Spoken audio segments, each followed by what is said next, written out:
Okay, everyone, here is a tip for your fire alarm.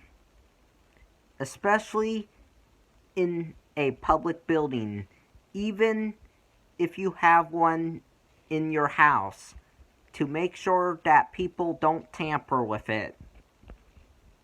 Put a tamper screw on it so people cannot take it off the wall to tamper with it.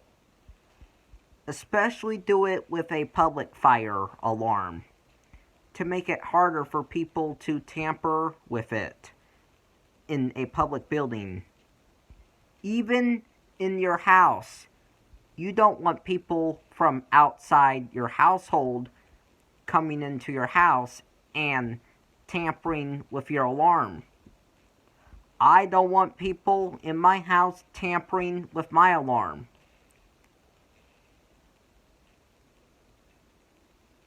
So, if I were to hook my fire alarm up, I will put a tamper screw on it so nobody tries to take my alarm off the wall when they are in my house. Bye.